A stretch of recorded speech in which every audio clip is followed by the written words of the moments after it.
Good morning, people. I'm Mr. Reno. People call me that, but I'm Renato Petri, and I'll be teaching our kids for grade 6 and 7 math and AP Economics for high school.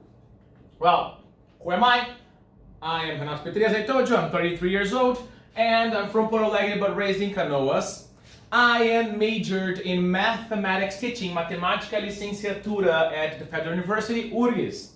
I have an MBA in Finance and Economics at the La Salle Business School, and I also have been teaching English as a foreign language for Brazilians for 16 years, and I've been teaching math either in a Brazilian school and now at Pan American for 5 years, but 12 years at total. If you want to get in touch with me, that's my mail, rp3@panamerican.com.br. Your kids know them. But you might be asking yourselves, why am I watching this video? You're not here with us. Well, the school sent me to a marvelous professional development in Brasilia, which is called the Math Fellows in International Schools, led by the curriculum creator of the Common Core, Miss Irma Anderson. She is going to talk with a variety of teachers from South American schools, and we want to enhance the understanding of the progression on the skills. We also want to go over analyzing students' performances in real life situations to make math more real to middle and high school. So our curriculum at Pan American, we follow the Aero Common Core Plus, which you can check it online on their website, just Google it. Grade 6 follows the grade 6 curriculum, straightforward, and grade 7 follows what we call the grade 7 accelerated curriculum. You can check it online for all the skills that your kids are going to be taught. We also follow the 8 mathematical practices. Please check them online for you to understand how math classes work. We don't have enough time to go over them, but I'll be more than happy to give you or send you a YouTube video with the best videos. We can talk about the 8 mathematical practices. They are the new generation practices for math teaching and learning, okay? It'll be amazing, you know it. Well, let's talk about how math classes work here at Pan American. With me, we always have a bell work, which is projected on the board as soon as your kids get here. They have something to be done by the first 5 minutes, which is normally or either a review from previous class or something to get them build knowledge for the class that is going to happen after that.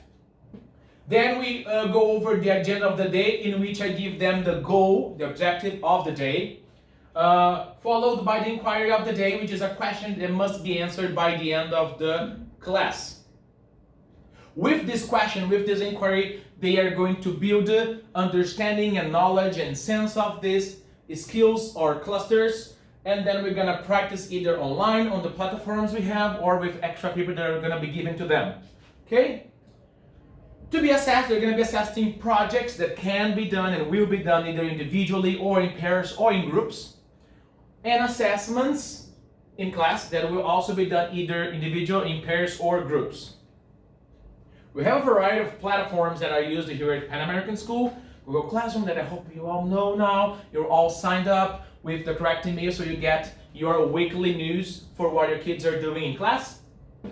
On Google Classroom, we're also going to have all the projects and assessments and homework posted with the correct due date and due time. Just for you to know, parents, the due time for homework at home is 9:59 p.m. Because after 10, kids must go to bed, okay? IXL is our online platform with exercises. I'm going to talk about it later in the following slide.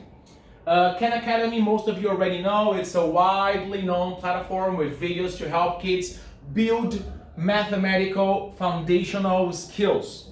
Okay? It's mostly sent as homework for them to improve skills, remember how to do some specific things, and also practice for their tests, assignments. Goose Chase is a online platform for scavenger hunt, né? Caça ao tesouro, in which you're going to be split into groups, and they will be given a lot of missions along the semester. Some of them are outside school, and it's written there they can only do it with a parent's supervision.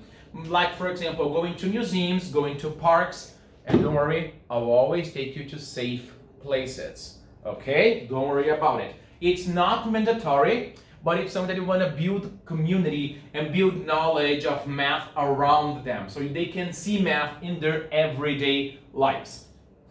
Quizzes and Kahoot is what I use for performance tasks, in which I give them exercises to check how is their journey along a specific unit, so I can build better lessons for the upcoming classes that actually help them achieve their learning goals, individual learning goals.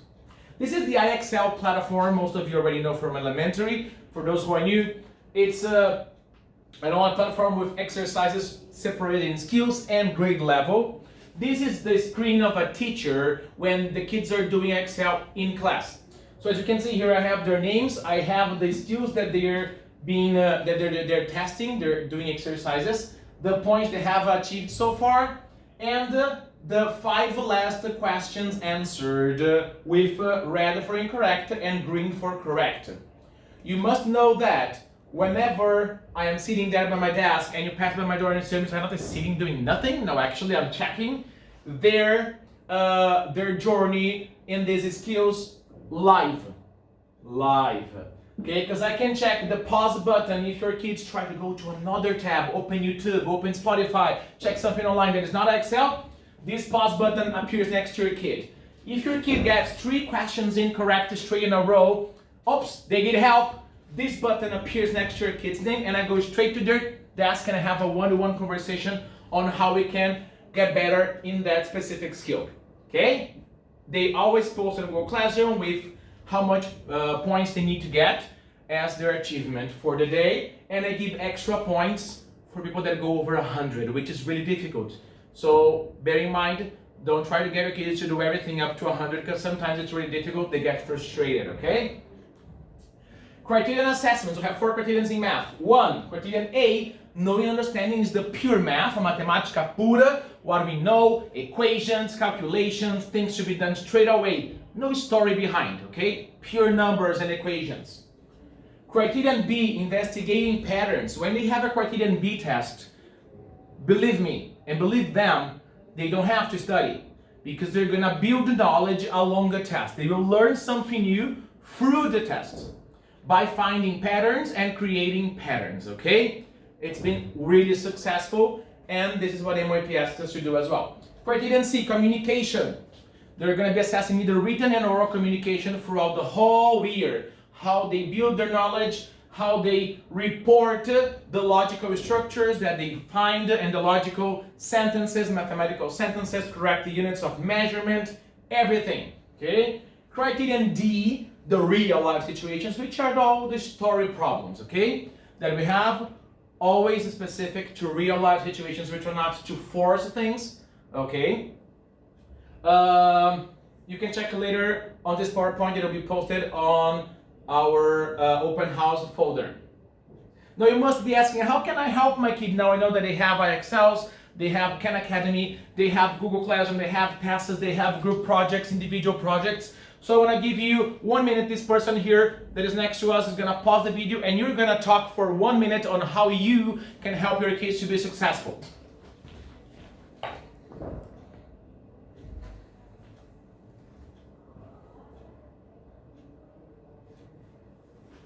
Awesome conversation, guys. Very good. I'm going to give you 5 tips.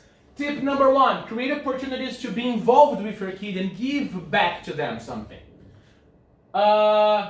Tip number 2, establish clear rules for study time at home. It's really important that they have clear rules and times.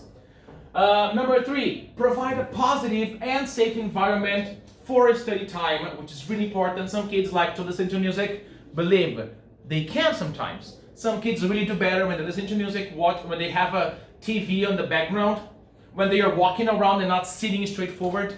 Different kids, different needs. Number 4, create opportunities for dialogue with your kid every day. It's really important you know what is happening so we can help us to help your kid better, okay? And number 5, share their successes. Don't only just push them for something that they have done not well, but share successes and celebrate the good times and the learning, not only the grades. It's not about the grades, it's about the learning process, okay? My last thing for you is Family is the first school for young children, and parents are powerful models. So please be positive towards math. Even though you might have had a terrible math teacher when you were in elementary, middle school, be positive. Show them that math is important, math is good, math can be fun. Okay? See you whenever you want to talk to me. You know my email, you know the syllabus, you know where you can find me. I'll be here to help you. Send me an email. See you. Have a nice weekend.